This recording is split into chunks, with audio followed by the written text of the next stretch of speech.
Hi and welcome everybody to this seminar about CLT Brussells, the first and largest community land trust in the EU. My name is Jonas Lagander. I work at Companion, a development agency for the social economy in Sweden, and I will moderate here today. This seminar is a part of the project Idéburen Gemensam Bostadsförsörjning, which means community-led housing in English, co-financed by Formas. And this is the second of two seminars about community land trusts on this conference. And in yesterday's seminar, we talked about the conditions in Sweden for implementing the community land trust model, with expert input about home-baked CLT and the CLT movement in the UK, as well as Stiftung 3's model in Germany.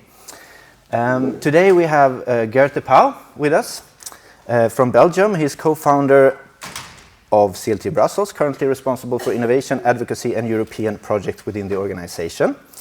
Afterwards, we will also have a panel discussion with Geert, as well as experts from the UK/Malmö, actually. Britt Jörgensen from Backakåken in Malmö, with active background in home-baked CLT in Liverpool, that also joined us yesterday. From Amsterdam City, we have Sander Vogt, expert in self-building and financing and a lot of other things, right? And from Sweden, Lars Arell, senior advisor at the Division for Housing and Building at the Swedish Government Office. And I need to mention also that Lars is currently active as expert support for the Home Ownership Commissioner Stefan Attefall in an investigation into the promotion of a new home ownership movement, Egnahemsrörelse, with the aim of increasing single-family home construction. So, in this project, we are writing a report about how to implement the community land trust model for affordable housing in the Swedish context, because it's a new thing, it's a new phenomenon for Sweden. Basically, we want it to be a support tool for anyone wanting to create a social business model for land value capture for social benefits within the social economy here in Sweden, with affordable housing at the forefront, of course. And it could be for flats or for self-owned homes, actually. Corporate housing or private housing. And we want to start at the basics in terms of language, actually. Because we have no tradition in regard to land value capture for social benefits in Sweden. At least this is not something talked about in general. Even it's as old as the time itself, basically, but it's not common, it's not tradition in Sweden. We do not have much social or affordable housing in Sweden, actually. So we have come up with a new definition. We hope that this could help further the discussions in Sweden where we talk about this. And the definition in Swedish is markgemenskap, ett nytt begrepp för samhällsnyttigt långsiktigt ägande. And this means land community. This is a non-profit organization that acquires and owns land with the aim of using the land's allocation, value and lease to permanently promote socially beneficial purposes. And the word gemenskap, we think it fits because as you know, we have bogemenskap, co-living, we have bygggemenskap, co-building, we have energigemenskap, energy communities. So markgemenskap could work, we think. At least we hope so.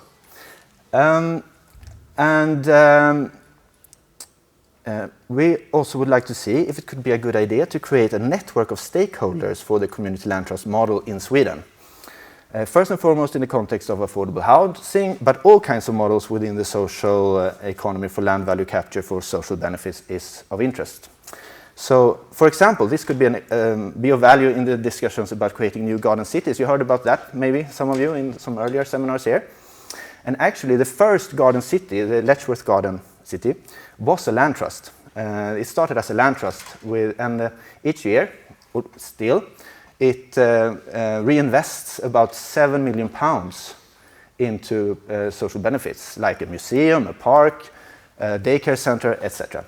So the original Garden City model is a land trust model. So if you scan the barcode, you will be able to join an email list that we will facilitate for this purpose, for creating a network, and see if it works. And you can also check an interest box regarding the report and a flyer about land cooperation within the social economy. We will then send those to you at a later time, and you can also find the barcode flyer on the book table outside. And later on, you will find the report and the flyer at companion.se/byggabo, where you can find a lot of other things also about the community-led housing sector. So, and you can find it, we have the flyer there and you have it on the book table. Okay, now it's time for the main presenter of today. So, Geert De Pauw, welcome. The floor is yours.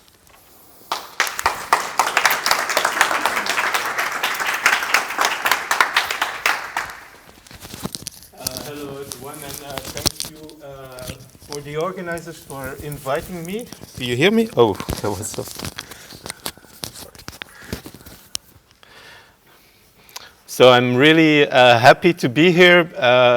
Also because when we started some 15, 16 years ago, right now, it was within a conference very similar to this one. When we launched the idea of setting up a community land trust in Brussels, we learned about it in the United States, and we came back very enthusiastic about it, and we organized a conference like this one. We launched an email list like what Jonas just did. So I am very happy to be there to talk about what we have done since then.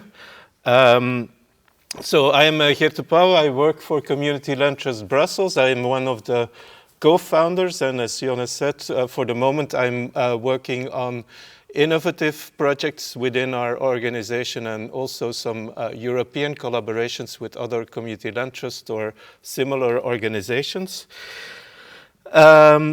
This is one of the ideas that are at the basis of community land trust. I don't know if you already heard about Henry George. He was a 19th century thinker in the United States who identified one of the reasons for the social inequality, the fact that landowners could earn money without having to work for it. And his idea was the solution that is mentioned there was a single tax that I don't think it has been applied in a lot of places. But the ideas of Henry George kept on feeding other people who wanted to do something about this. And a community land trust is, in fact, another way of answering this problem, the problem of inequality that is produced by land ownership and speculative land ownership. So I will explain firstly a bit what is a community land trust in general, and then I'll talk about how we do it in Brussels, because you have community land trusts in all shapes and sizes, very different forms, but there are a few elements that come back in all the community land trusts. One of the key features of a community land trust is that he will separate the ownership of the land and the ownership of the building on that land through long-term leases. In Belgium, we have what is called erfpacht. In the United States, they use long-term leases. In other countries, they use other systems, but it is really the separation of the land ownership and the ownership of the building on the land. This is done because it makes it more affordable to buy the buildings on the land. You don't have to buy the land, and it's also a way to guarantee the lasting affordability of the buildings on the land. I'll come back to that. The land is managed for the good of the community by the community. And then CLTs will guarantee permanent affordability. As I said, in our community land trust, most of the homes are home ownership. There are other forms, but when someone buys a home from Community Land Trust Brussels, he don't have to pay the land, so it's cheaper. But of course, in many other schemes where the government promotes home ownership, this doesn't last very long. Very often it's only the first buyer who can benefit from it. And that's one of the big differences with the community land trust. As the owner of the land, we can guarantee that resale after resale, the the homes stay affordable, because people who buy a home from us, they also accept that when they want to sell it, and they can sell it whenever they want, it will be at a limited resale price. And then another important element, it's called community land trust. So it's the community that manages and owns the land. Concretely, what does it mean? Most of the community land trusts are membership organizations, and all of the members are represented in the board of the community land trust. And typically, it will be 1/3 will be residents, so people who live on the land of the community land trust. 1/3 of the board will be composed of neighbors or civil society organizations, so people who have an interest in the community but who don't live on the land. And 1/3 are representatives of the government. So yeah, that's the same, I think. That was really a short introduction about community land trusts. I'll explain now how we do it in Brussels. So first of all, where did it start? In Brussels has been, well, first of all, our housing situation in Belgium compared to other neighboring countries like Holland or France, we don't have a lot of social housing. We have some, in Brussels, 12% of social housing, I think, which is not so much compared to other cities. We have been for a long time a very affordable city. But then, around the turn of the century, housing prices started to rise. That's in many other European cities. As we didn't have a security net in the form of social housing, a lot of people couldn't afford living in the city anymore. They couldn't rent, they couldn't buy. There was a movement for the right to housing that emerged. Initially, our main question was more social housing. And once we managed to convince the local authorities, the Brussels region, who is in charge of housing, to spend more money on building affordable housing. It took a lot of time before the existing housing sector really came into action. And that's really a bit the environment in which CLTB started. We were all invested in this movement for the right to housing, activists, community organizations, housing organizations, etc. We came together and we said maybe we could invent another way of affordable housing with two important things that we had in mind. One, it should be affordable forever, not one-shot operations. And the people in need of housing should be really involved in it and not just provide housing for them, but involve them actively, give them a central role in the development and the management of the housing. So yeah, this is a typical slide that you will see in every presentation about the housing crisis everywhere in Europe and everywhere in the world. You see the housing prices increasing and the gap between the income increase and the housing prices that is widening over the years. So this is a quick overview of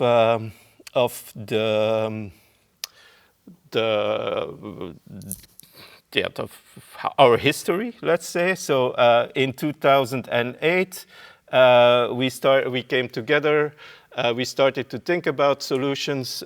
We studied a few possibilities. Then we heard about the community land trust because the Champlain Housing Trust in Burlington in the United States, which is one of the biggest community land trusts, won the World Habitat Award, which is an important award for innovative social housing solutions.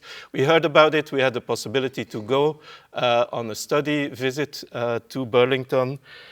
And then we came back. We organized our conference, and then we started teaching about CLTs, organizing, reaching out to the local government. And then we had the opportunity to do a feasibility study in order to see if this, what was considered an American model, could be applied in our Belgian context. If we had the legal instruments to do so, if there would be an interest for this kind of housing, if there would be the infrastructure to do it.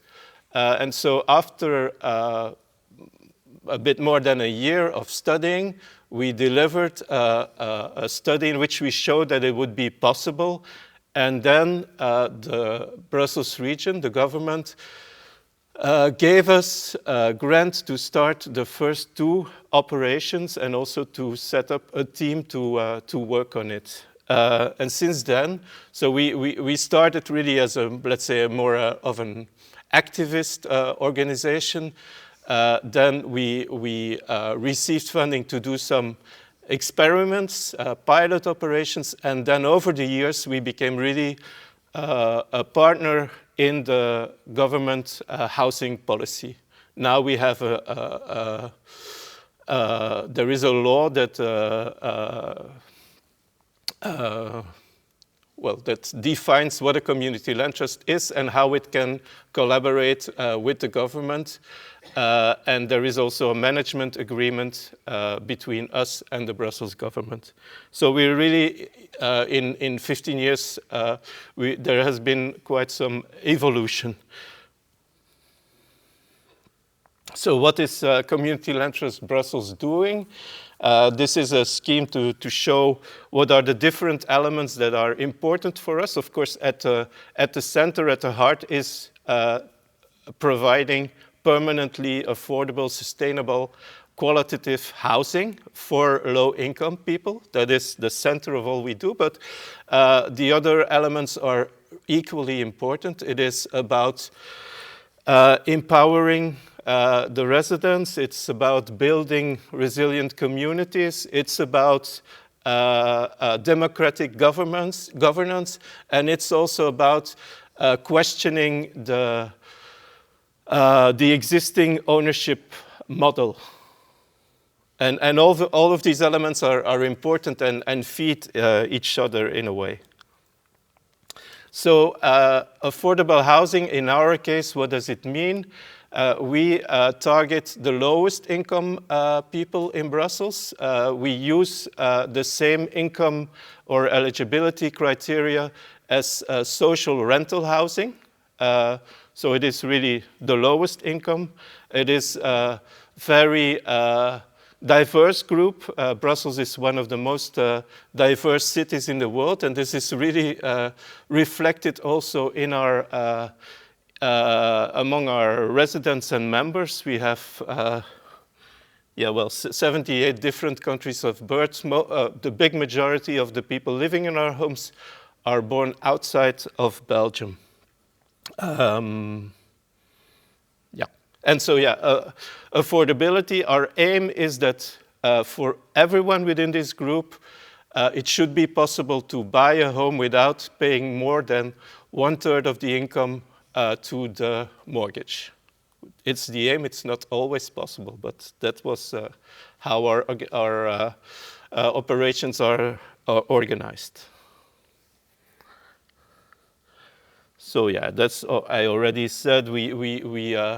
We invest in developing affordable housing. We invest in building resilient communities within and around these housing projects. And we are also trying to innovate and to see what we can do with this model beyond this affordable housing, for which we receive subsidies from the Brussels region. We do also other kinds of other uses of this model. So today we have 8 inhabited projects. In the meantime, we are at 125 units, I think. And then there are also some operations in the pipeline where the buildings, the construction is ongoing. So this is an overview of our projects. You cannot see it very clearly, but for those who know Brussels, in Brussels we have the canal, and the canal is really the zone where the working class areas are situated, so the still a little bit more affordable zones, and this is mainly where we are developing our projects, but not only. It's not really a choice, it is mainly because there the land is still a bit more affordable, but we could, in theory, develop our housing all over the Brussels regions, which is important because there are other community land trusts who will target a specific neighborhood, for instance. There are also CLTs that cover even bigger parts of the country. So yeah, here are a few examples of the projects we developed. The first one is called L'Écluse, and this is a building that we could purchase from another social housing developer that, for some administrative reasons, was not able to market it. And this was really very important because it helped us produce housing without having to go through all of the process of the development, because well, we had been talking a lot about the benefits of a community land trust, etc., at many different occasions, and then at the end people were saying, yeah, okay, you can keep on telling how marvelous it is, but show us that it's possible. And so for that, this project was really, really important. And then the second one, is called Le Nid, the nest. That's interesting also because I told you about the conference where we launched our community land trust. After this conference, one of the participants came and see us and said, I'm active in a parish organization. We have a derelict community center from our parish that isn't used anymore. Would you be interested to buy it for a reasonable price? And so we started talking to them. We were able to buy it, but very soon the neighborhood, well, we had the chairman of the neighborhood organization who lives just next door, and who was really not happy. He said, we don't want social housing in our neighborhood. And so we started talking with him. And really, very soon after he understood how it works and that, you know, the fact that the families who will live there are actively involved, will become homeowner also, he became really one of our strongest supporters. He became member of our board and still is really supporting us. So I think that's interesting to see how this specific community-led approach can help also in introducing affordable housing in a residential neighborhood. This was quite a residential neighborhood, so yeah. The third one is one of our biggest projects. It is called Arc-en-Ciel. It is 32 housing units. And on the ground floor, there is a feminist community center, so organizing activities for people, for women living in the neighborhood. This is situated in Molenbeek. This is something we will try to do whenever it's possible also to integrate non-housing community infrastructure within our projects, which is useful. First of all, because we want to avoid to develop islands within the neighborhood, create connections with the rest of the neighborhood, but also it is a way of providing meeting space for the residents. We don't have, in general, don't have specific common spaces because we don't have the means to finance them, but by doing this, the community center will leave the space in the evening or in the weekends for the residents to use. The first project, Calico, is a very specific project that we did with European funding, Urban Innovative Actions, which made it possible to do other things than we used to do. So I said that we have this agreement with the government in which the government provides us investment money, subsidies to develop our homes, but it is a really very specific type of homes that we develop. It is what we want. It is for us also the priority, but it is only home ownership for low-income families. Whereas we think that the community land trust model has a lot more possibilities. It could be a really good basis for cooperative housing or for rental. And one of the things that we really regret that we can do within this existing program is intergenerational, because well, very often elderly people don't have the possibility to get a mortgage anymore. So even if the price is affordable, it's impossible to buy. So we were looking for ways of introducing also rental units in our housing projects. And thanks to this European grant, here it was possible. There is also, well, this specific project, I could do a lecture from also 2 hours. I think there was a lot of different features within everything, in fact, we wanted to do, but we were not able before we have done here. There is housing for homeless people. There is co-housing. There is specific community care program. Well, I could go on, but yeah. The next project is called Indépendance. This is a project that was a private developer who wanted to develop lofts in Molenbeek, who at some point realized that maybe the gentrification was not going quickly enough to interest affluent people to buy a home there. So he came to us asking if we would be interested, and so we adapted the program, and now it's 24 affordable housing units. The other one is also within a private development, and this is our last project that is where people are starting to move in. It is a very nice project where also one of the interesting elements, it's in the municipality of Anderlecht, and it is next to a community sports infrastructure where they invest in after school tutoring of the children who participate in this football team. And so now this, the organization who manages will have its offices and classes on the ground floor of our building. Yeah, well, these are projects that are under construction and that will be hopefully delivered next year. The last one is maybe interesting too. There we try a new approach where we are testing the possibility of self-renovation.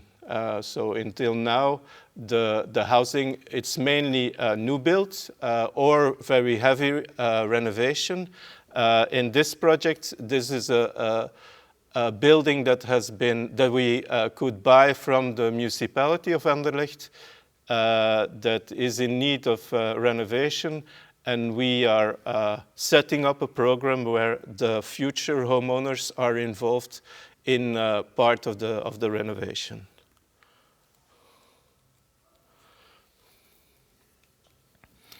Yeah, well, as you see, I think we have the smallest project is 7 units, the biggest is 32 units.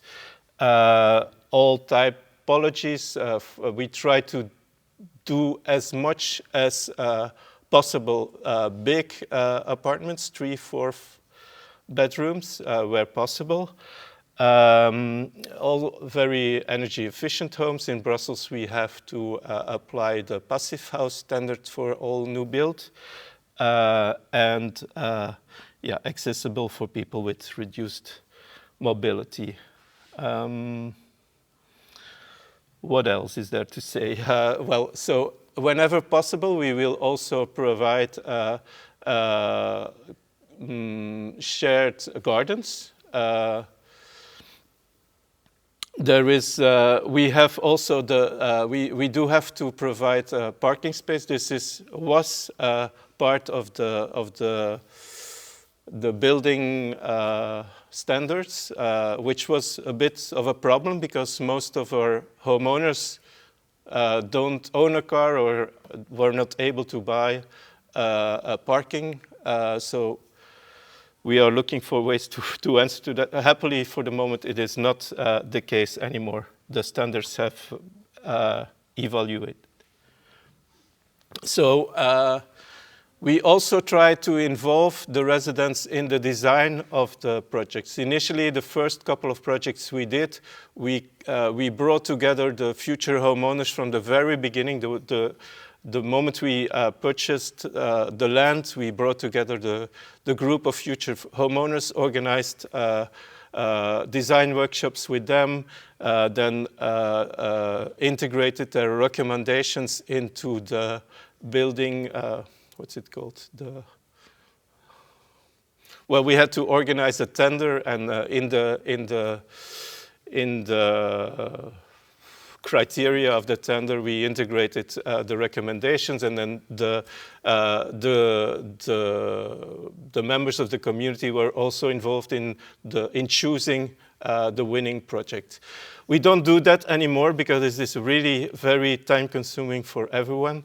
It took 5-6 years. What we do now, it is really very much similar to what we did before. We do still organize this kind of workshops, but we do it with people whom we know are interested in buying one of our homes, but they won't have the guarantee that the home will be allocated to them. So yeah, we separate it in two different stages. The cost of the housing, as I said, the aim is to sell the homes at a price that allows people to not spend more than 1/3 of their income to the mortgage. As our target group is low income, but there is quite some difference between the very lowest income and then people who are, let's say, on top of this category. So we have, for the moment, a system with different prices according to your income. For the same apartment, you will pay less if your income is lower. And so you see, for instance, the example of a 2-bedroom apartment. It can be from 125 until up to 195,000 euros for a new apartment.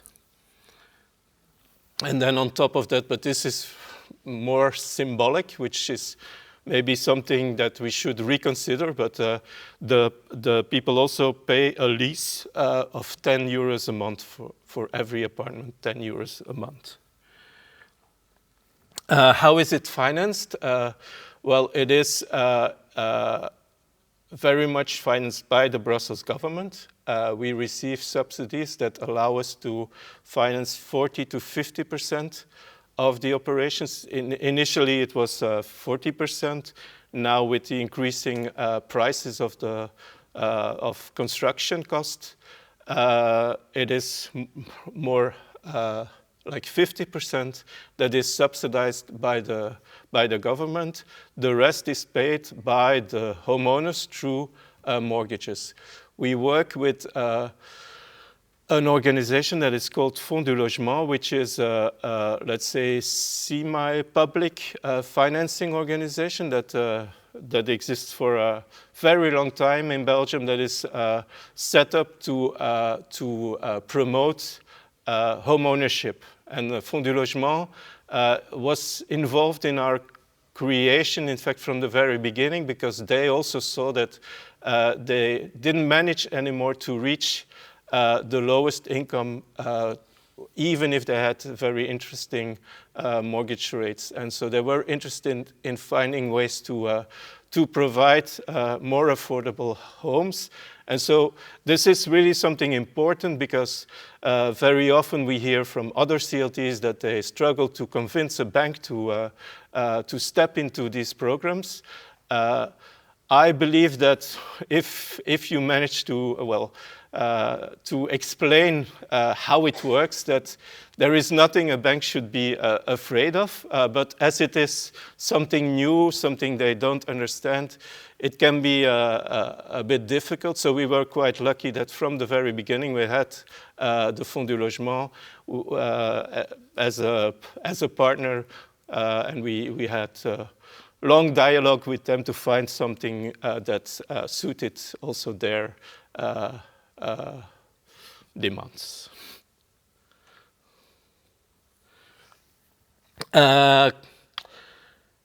This was about building homes, now more about building community. One of the important things is also, as we work with these low-income families, with these very diverse communities, people who don't know each other. Or maybe I should say, before I go into that, a few words about the allocation of our homes. So if you want to buy one of our homes, you have to register as a member of the community land trust. So you already, if you want, you can be involved in our organization. You will be invited for the General Assembly. And then once we have new homes, as I said, typically once we have the building permits for a new project, then we will send an invitation to everyone on our waiting list, and the homes will be allocated to the first on the waiting list who is interested for this project. So it means also that these people don't know each other. Very often they live in other neighborhoods, etc. So this is really important. From the day that people come together for the first time, we really invest in building a group so that people know each other, and then organizing trainings about very different topics. So one of the important things is they will become homeowner, and within a co-ownership or a condominium structure, which comes with a lot of responsibilities. So a lot of our training goes into that. How does it work? What does it mean to be a homeowner, a CLT homeowner, a homeowner within a condominium? Help them set up the structure for the management afterwards of the building. It's also about how to use your home, especially as all of our homes are passive house, so it comes with a lot of specific knowledge that you have to know how to use it. So that's part of the trainings we organize. It's also about decision-making, collective, non-violent decision-making. So all of these things we try to bring into the group. We have regular meetings. Typically, every 2 months, the group meets, and then there are plenty of working committees. So this is before people move into their homes. Once they're in the home, of course, the goal is that They manage everything themselves, both the technical aspects, but also the community life within the housing projects. However, when people ask us, we are really very happy when it's possible to support them to take all kinds of community initiatives. So here you can see a project that is called Roue Libre, and this is really focused on mobility. And one of the main activities there is to organize bicycle lessons. And it is women who some of them learned to ride a bicycle within CLTB that now teach others, other women, mainly women, and children living in our homes, but also more and more in the neighborhoods around our homes, which is also really very interesting. All kinds of other initiatives on the picture below is a group of women who set up a kitchen, a community kitchen that is called Green Canteen. The picture on top is a flea market that was organized by the residents before they moved into their home to create connections with other people in the neighborhood. This is something super interesting, I think. It is, this is the youth that is organizing, also in one of the projects, Arc-en-Ciel, who started to organize activities for the children. It was, when they moved in, it was really during lockdown in COVID, with a lot of children in the building, a small shared garden where they made a lot of noise, and that, from the beginning led to some tensions within the group, and then the result of that was that at some point a few of the young people said we want to organize activities, and then since then it is every summer they do organize this kind of activities. The other picture is volunteers who organize every week after school activities for the children to help with their homework. And this is a picture of our General Assembly. Every year, one of the highlights of our organization, when we gather all the members, so both people living in our homes, people on a waiting list, but also a lot of civil society organizations who support our work and who were at the basis of the creation of CLT Brussells.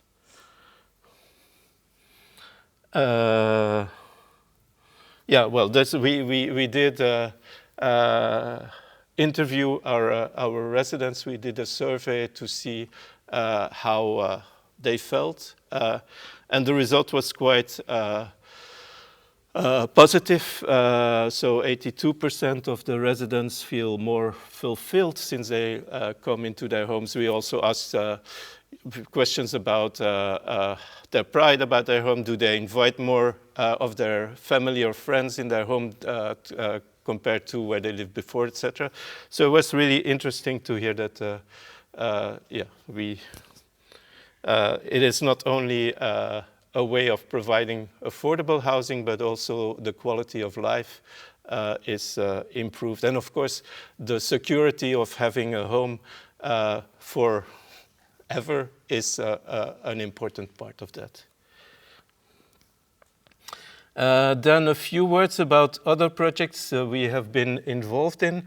So there was a European project that is called CHIC, where we gathered the emerging community land trusts all over Europe with the idea of strengthening the sector, and this led to the creation of recently a European community land trust network. We have been also involved in the creation of an investment cooperative that is called Fairground Brussells, where the goal is to develop similar projects, but well, not affordable home ownership, where we try to look for private investors who want to invest in this kind of projects. It is both, Fairground develops both rental housing, mainly for homeless people, but also infrastructure for social economy, etc. We are also supporting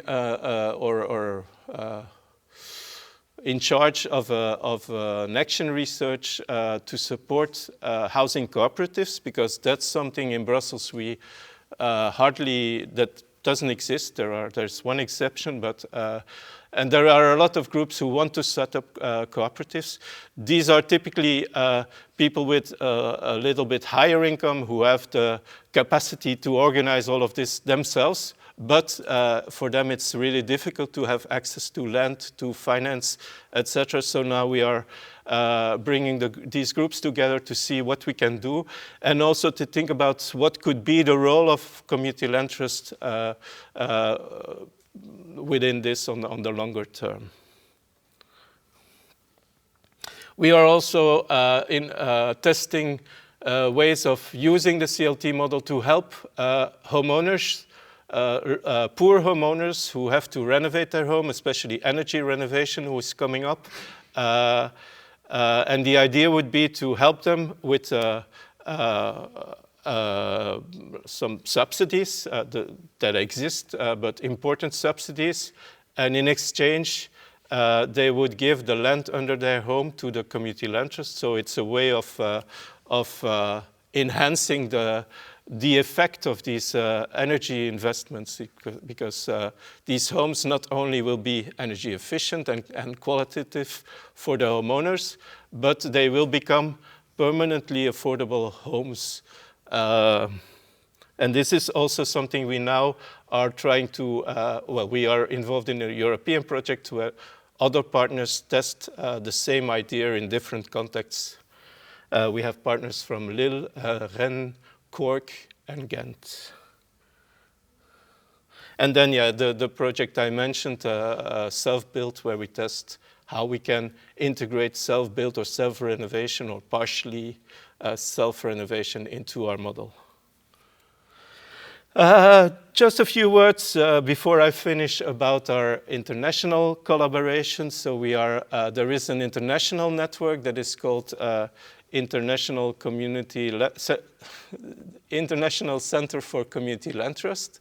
And there is a European CLT network, as I mentioned, the European CLT network. You can see here that, well, community land trusts are still, I mean, they are very well developed in the United States, also in the UK.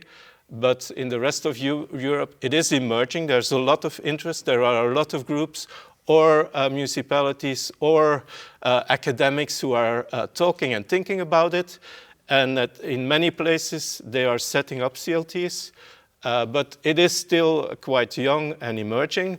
In France, it is quite specific. There is, in France, there are a lot of CLTs, or they call them OFS, Organismes de Foncier Solidaire, and they are a bit different from what we do because they are mainly public initiatives. So it's the municipalities or social housing organizations who set up these OFS. So the community involvement is not so strong.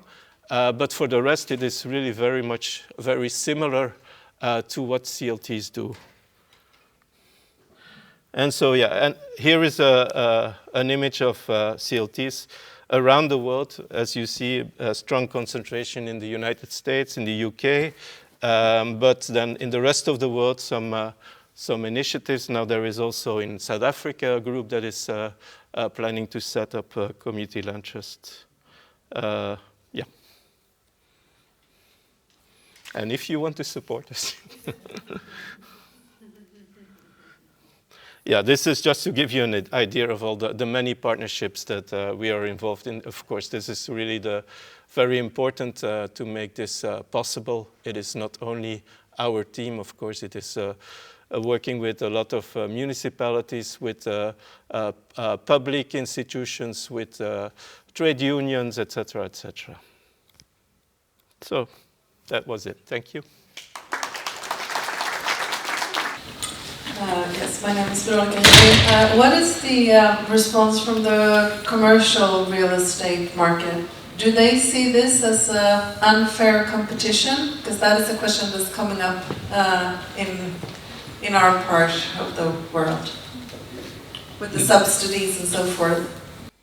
No, not at all, because of course, well, they are not able to provide affordable housing for this target group, so they don't see it as competition. In the contrary, we work with them. I mean, we work with private developers. In some of the cases, we do the development ourselves, but even then, we work with building companies, etc., with banks.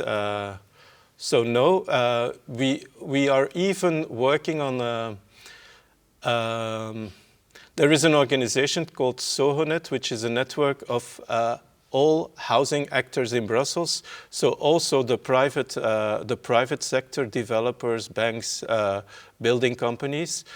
And I showed you the project Calico, the one we did with European funding. And now they are promoting an initiative that is called the Housing Deal. That the aim of this is to advocate for all public land to be used in a similar way, in which both private developers could play a role in building and delivering homes, but accepting these permanent affordability conditions. So we have a very good understanding with the private sector. And also, I think we are very small, if you see it, so we are far from being a threat to them, of course, too. That's also part of it.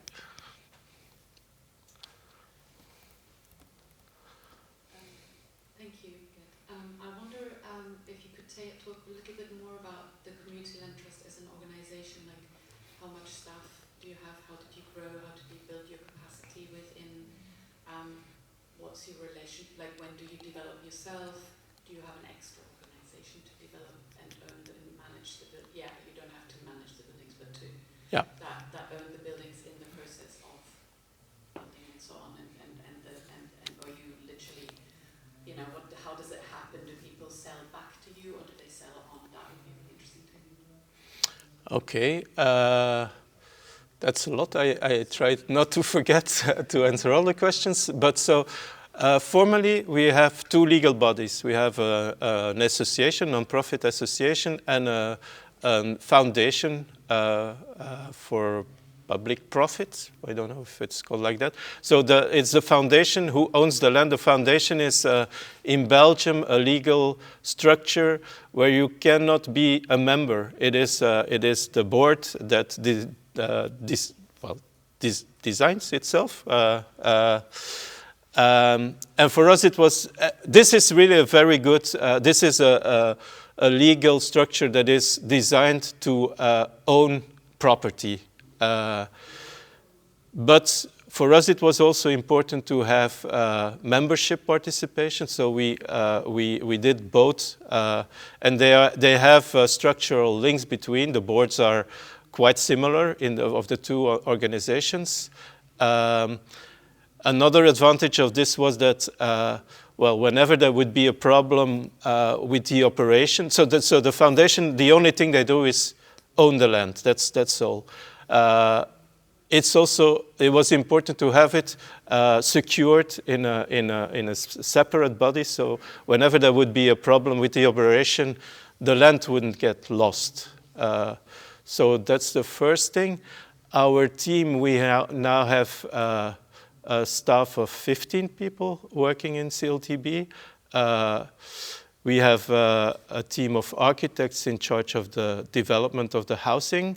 We have 2 community workers, and then people also working on the European projects. This is financed. Half of it is the Brussels region, and the rest is philanthropic support or European projects. A lot of European money. So yeah, and then for the resale, how does it work? If someone wants to sell his home, he has to come to us because, well, he won't be able to sell it without our agreement, and then we will.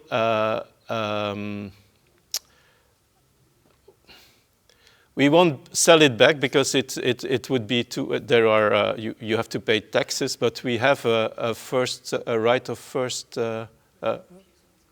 refusal, exactly, yeah, and that we then sell to the next person on our waiting list.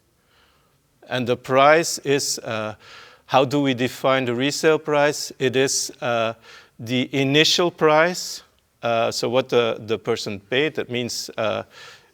Without the subsidy, plus 25% of the estimated appreciation.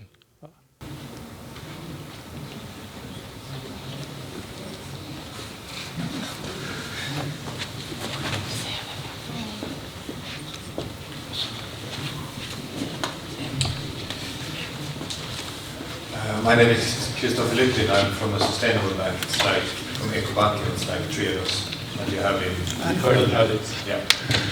I would wonder if you can elaborate a bit more about how it is all financed. So I would like to hear more about, is it donations, is it European money, is it investments, do you have soft loans, how is that composition?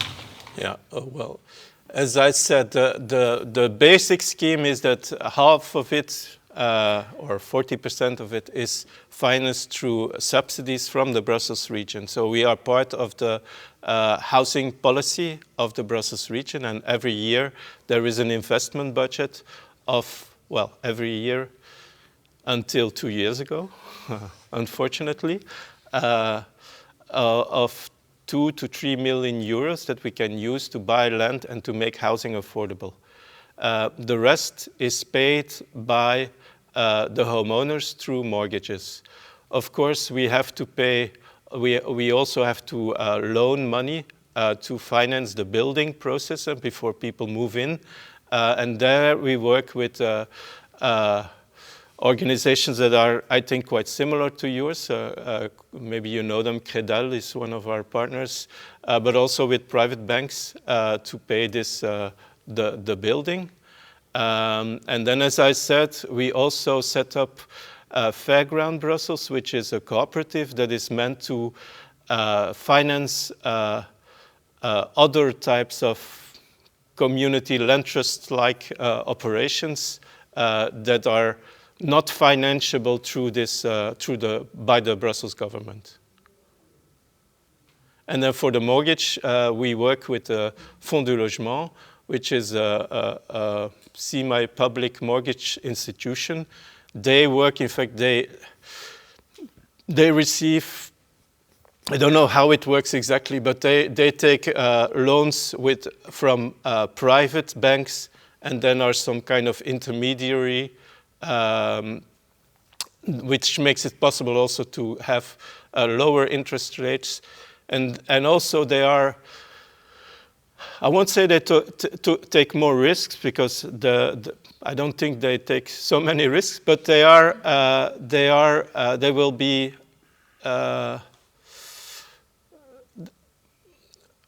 households that wouldn't get a loan at the bank because they are considered too risky, will probably get a loan from the Fonds du Logement.